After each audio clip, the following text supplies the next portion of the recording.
ये अडानी का घर का बचाने का और रिलायंस वाले का घर का बचाने के लिए ये कानून ला रहे हैं ताकि उनका घर बच जाए, वो वक्फ बोर्ड की जमीन पर है। आज हिंदू भाई भी इसके खिलाफ खड़े। क्यों?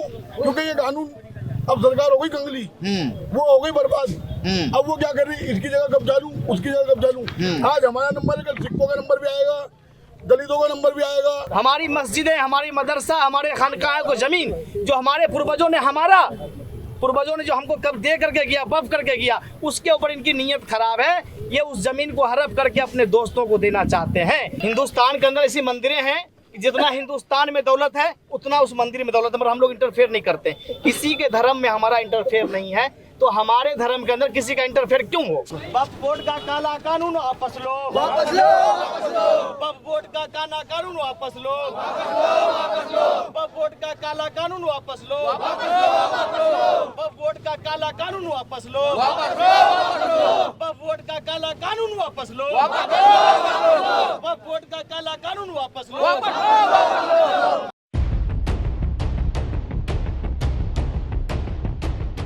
वक्फ बोर्ड का काला कानून वापस, वक्फ बोर्ड का काला कानून वापस लेना,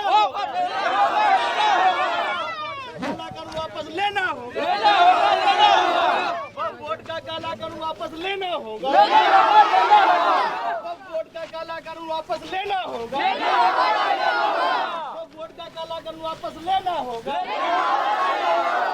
अभी मैं इंद्रलोक के पास हूँ, लाल मस्जिद, लाल बिल्डिंग के पास, जहाँ पर जुम्मे की नमाज अदा हुई है। उसके बाद जो है मुस्लिम समाज के लोग ने वक्फ बोर्ड कानून का विरोध किया है, और अभी थोड़ी देर में इनसे भी बातचीत करने की कोशिश करेंगे कि आखिर वो किस बात का विरोध कर रहे हैं। वक्फ बोर्ड कानून, काला कानून वापस लेना है, आखिर क्यों लेना है? उसमें क्या दिक्कतें हैं, क्या परेशानी है समाज को, जमात को? सबसे पहले तो सर मैं आपका बहुत बहुत धन्यवाद करूंगा और आपके चैनल सारे देखने वाले को। परेशानियां ये है कि हिंदुस्तान के अंदर जो आज़ादी में हमारी हक है और हमारे पूर्वजों ने जो वक्फ करके ज़मीन किया है, उसमें सिर्फ मुसलमानों का हक है। हिंदुस्तान के अंदर ऐसी मंदिरें हैं, जितना हिंदुस्तान में दौलत है उतना उस मंदिर में दौलत है, मगर हम लोग इंटरफेयर नहीं करते। किसी के धर्म में हमारा इंटरफेयर नहीं है, तो हमारे धर्म के अंदर किसी का इंटरफेयर क्यों हो? दूसरी बात कि हमारे केंद्र की सरकार जो है सिर्फ मुसलमानों के साथ नहीं, दलितों के साथ भी, जो पसंद मुसलमान है, अच्छा हिंदू भाई है, उनके साथ भी। देखिए आप राजस्थान के अंदर देख लीजिए कि एक विपक्ष का नेता आवाज उठाया, मंदिर में गया तो उसको गंगा जल से धुलवाया। तो हमारे मुसलमान के साथ ही और जो इंसाफ पसंद भाई हिंदू भाई हैं, वो भी हमारे साथ है, उनके साथ भी अन्याय हो रहा है। और हमारा जो वक्फ बोर्ड का काला कानून लाया है रात के अंधेरे में, ये हमारी कब्रिस्तान, हमारी मस्जिदें, हमारी मदरसा, हमारे खानकाह को जमीन जो हमारे पूर्वजों ने जो हमको कब दे करके किया, वक्फ करके किया, उसके ऊपर इनकी नीयत खराब है। ये उस जमीन को हड़प करके अपने दोस्तों को देना चाहते हैं। इसको हम लोग कतई हिंदुस्तान के मुसलमान और हमारे जो हिंदुस्तान के सेकुलर हिंदू भाई हैं या चाहे दलित भाई हैं, वो कभी माफ नहीं करेंगे, नहीं इसको हम मानेंगे। इसलिए हमारा नारा है कि काला कानून वापस लो, काला कानून वापस लो,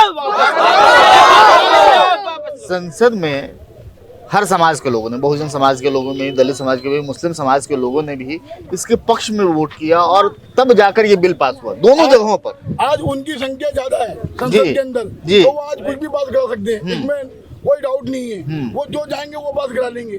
कल किसी और की संख्या पास ज्यादा होगी, भाई उनकी संख्या इतनी है, वो कुछ भी कर सकते हैं। आज हिंदू भाई भी इसके खिलाफ खड़े। क्यों? क्योंकि ये कानून अब सरकार हो गई कंगली, वो हो गई बर्बाद। अब वो क्या कर रही, इसकी जगह कब्जा लूं, उसकी जगह कब्जा लूं। आज हमारा नंबर है, कल सिखों का नंबर भी आएगा, दलितों का नंबर भी आएगा, बुद्धों का नंबर भी आएगा, बहुत लोगों का नंबर आएगा। ये सरकार कंगली हो गई है, अब इनकी निगाह तेरे मेरे माल पर है। अच्छा, आप लोगों से पूरी जमात से मैं ये पूछना चाहता हूँ, तो क्या इसमें मुस्लिम समाज के भी कुछ ऐसे लोग हैं जो कारपोरेट से मिलकर मुस्लिम जमीनों का, वक्फ की जमीनों का वो ये बाजारबाद की ओर उसको लेके जा रहे हैं? क्योंकि अब जब तक अपना घर का जो होता है भेदी, या फिर उसको कहें क्या विभीषण की, जैसे आप पूछ रहे हैं, जो घर का भेदी लंका जो विभीषण था। मैं सर एक बात पत्रकार महोदय आपसे जानना चाहता हूँ कि बीजेपी को जो है 34 करोड़ वोट मिला है, हम मुसलमानों की आबादी 40 करोड़ की है, और उसके अलावा 64 करोड़ लोग ऐसे हैं इंसाफ पसंद लोग, हमारे हिंदू मुसलमान सब, जो इस बिल को नहीं चाहते हैं। और जो दलाल किस्म के आदमी है जो पैसे लेकर के इस चीज को अपने जमीर से फैसला करता है, मगर हम हिंदुस्तानी मुसलमान अपने जमीर से भी और अपने देश के संविधान से भी कभी कंप्रोमाइज नहीं किए हैं और नहीं करेंगे। ये बात आप जान लीजिए। आखिर इसके बाद का उपाय क्या है, रास्ता क्या है, इसके बाद क्या करेगा समाज? इसके बाद हमारे समाज, जो हमारे बुद्धिजीवी लोग हैं, वो सारे सुप्रीम कोर्ट के रास्ता अपनाया है। फंडामेंटल राइट हमें सरकार ने और बाबा भीमराव अम्बेडकर संविधान दिया है कि यदि जो चीज हमको पसंद नहीं, हमारे ऊपर नहीं थोपा जाए, संविधान के अंदर परिविधान है कि हम उसके खिलाफ सुप्रीम कोर्ट में फाइट करेंगे और सुप्रीम कोर्ट मान लिया भी देखेंगे कि वो संविधान के खिलाफ है तो उसके ऊपर सोचेंगे और हम पूरे 64 करोड़ आबादी के लिए वो सोचेंगे। हम लोग उनके लिए इंतजार में हैं। क्या ये वक्फ बोर्ड कानून केवल जमीनों का मसला है या वक्त की गई जमीनों को ले लेना है, या और भी कोई ऐसे प्रावधान है जिससे मुस्लिम समाज के लोगों के दिल को ठेस पहुंच रही है? ये मैंने आपसे एक बात पहले भी बताया था कि हम जब किसी धर्म में इंटरफेयर नहीं करते हैं तो हमारे धर्म में इंटरफेयर क्यों? उन्होंने बिल के अंदर ये कराया है कि जो जिला मजिस्ट्रेट होते हैं, डीएम जिसको कहा जाता है, सारे देख रेख उनके अंदर होगा। एक बात बताइए, ये डॉक्टर हैं, सर्जरी कर इनका बाईपास सर्जरी का, इनको क्या पता बुखार का एंटीबायोटिक क्या होगा? उस डीएम को क्या पता हम मुसलमानों का पीड़ा क्या है, हमारे दिल के अंदर दर्द क्या है?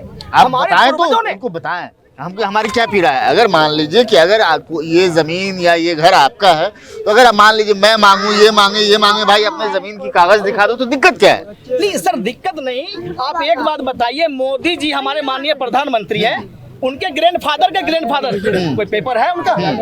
आजादी के बाद जो हमारे पूर्वज ने यहाँ से जमीन वक्फ करके हम लोगों को लेके गया, छोड़ करके गया, आप उसका पेपर मांगिएगा, पेपर मिलेगा हमसे? पेपर नहीं, जमीन का तो ये होता है ना, जमा के नोट क्या होता है, नगर पालिका टैक्स होता है, कई सारे के टैक्स होते हैं, वो सारा चीज सर वो भी तो है, वो चीज सारा कागज तो नहीं है, कागज वो भी है ना। बताइए, आप मेरे घर के सामान को, मेरे घर के बारे में मुझे नहीं आप पूछ रहे हैं कि भाई आपके घर में क्या लगना है, नहीं लगना है, और अब अदर आदमी को बैठा करके आप फैसला कर रहे हैं कि वक्फ बोर्ड का काला कानून हम पास लागू कर देंगे। आपने मुसलमानों से पूछा, आपने दलितों से पूछा, समाजों से पूछा, जो इन्होंने कमेटी बनाया जेसीबी का, उनके अंदर भी जो लोग गए हैं उनके साथ भी मैंने सही से व्यवहार नहीं किया इन्होंने। ये बिल्कुल जो है तानाशाह वाला काम कर रहे हैं, चंद लोगों के लिए, चंद पूंजीपतियों के लिए। ये हमारे प्रॉपर्टी लेकर के वक्फ बोर्ड, जो कब्रिस्तान, खानका, मदरसा, मस्जिदें और जितनी भी अन्य जगह है, उनको लेकर के इनके नजर में खटक गया है। और ये किसी का नहीं है, मोदी ऐसा नहीं हो, किसी को नहीं ठगा हो, या वह दलित हो या महादलित हो या हिंदुस्तान के हिंदू भाई हो, किसी को नहीं छोड़े हैं। और हमारे वक्फ बोर्ड के ऊपर इनका निगाह है। क्या मोदी जी जो है 32 लाख जो है सवैया रेवड़िया जो बांटे हैं, उसका वो हर्जाना तो वसूल नहीं कर रहे हैं वक्फ बोर्ड के मामले से? बिहार में चुनाव आ रहा है, ये पब्लिक स्टैंड है उनका, वो किसी के सगे नहीं है, ठीक है ना। ये बिहार में चुनाव आ रहा है और कितनों को मिला, किसी को कुछ नहीं मिला, सिर्फ एक ही है कागजी तौर पे बस आगे हम इतना वो दे रहे हैं लोगों को। सब बेवकूफ बनाया जा रहा है पब्लिक को, और बहुत जल्द सब लोग इनके खिलाफ होने वाले हैं, क्या वो हिंदू हो, मुसलमानों, सिख हो, ईसाई हो, क्योंकि सबको पता है देश कितना कर्जे में डूब रहा है, किस स्थिति में देश जा रहा है, किस तरफ मुड़ रहा है देश की हालत इतनी बुरी हो गई। आज युवाओं को इन्होंने हिंदू मुसलमान पे लगा दिया है। आज देश की स्थिति इतनी बुरी हो गई है, इतना भेदभाव हो गया है हमारे भाइयों में। जो हमारे साथ खेलते थे आज वो भी सोचते हैं यार कोई मेरा घर वाला है देख ले यार कि तू मुसलमान से दोस्ती रख रहा है। इतना भेदभाव कर दिया है इन्होंने, तो ये नफरत की राजनीति अब ज्यादा दिन चलेगी नहीं। और अल्लाह बहुत बड़ा है, इंशाअल्लाह इनका सर्वनाश होने वाला है। इनकी पार्टी बिल्कुल खत्म हो जाएगी। ये क्या किसी का दिल दुखाएंगे? 2 MP था ना इनका, पहले 2 ही रहेगा।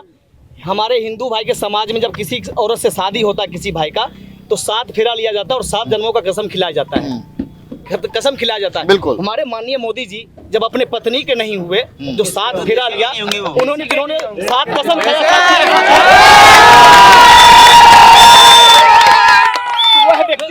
वह व्यक्ति ना तो हिंदू का है, ना मुसलमान का, ना दलित का है, वो सिर्फ अंबानी और अडानी के हैं और उनको जमीन देना चाहते हैं। ये अडानी का घर का बचाने का और रिलायंस वाले का घर का बचाने के लिए ये कानून ला रहे हैं ताकि उनका घर बच जाए, वो वक्फ बोर्ड की जमीन पर है। और मैं आपको बता दूं कि मैं पासमानदा, ऑल इंडिया पासमानदा महाज मुस्लिम का दिल्ली प्रदेश अध्यक्ष हूं, और हम तमाम मुसलमान पासमानदा जो भूख रहे हैं, तमाम पासमानदा हो या पर जितने भी हमारी जमात है, अहले हदीस, सुन्नी, बरेली, कादियाबी, सभी जमात मिल करके और जो इंसाफ पसंद हमारे हिंदू भाई हैं, सब कंधा से कंधा मिल करके इस कानून को पास होने नहीं देंगे हम इंशाअल्लाह। और कानून पास नहीं होगा चाहे मगर इस कानून को पास होने नहीं देंगे, कारण कि उनसे ज्यादा आबादी हमारी है। 34 करोड़ वोट उनको मिला, 40 करोड़ हमें और 46 करोड़ लोग अन्य हैं। वो ये ना समझे कि सब उनको वोट दिया है, कहाँ है वो, 1/3 में भी नहीं है। मगर उन्होंने CBI के द्वारा, ED के द्वारा ये पब्लिक को भड़का करके नेता को धमका करके, नीतीश कुमार हो या ललन सिंह हो, उन लोगों के अंदर से इंजेक्शन लगा करके जो ये पील कप काला पानू रात में पास करवाया है, ये हरगिज लागू होने नहीं देंगे। चाहे आजादी की जैसे हम लोग को गर्दन कटाना पड़ेगा रोड पर आकर के, तो हम लोग गर्दन कटाएंगे, मगर इस कानून को पास होने नहीं देंगे। काला कानून वापस लो, काला कानून वापस लो।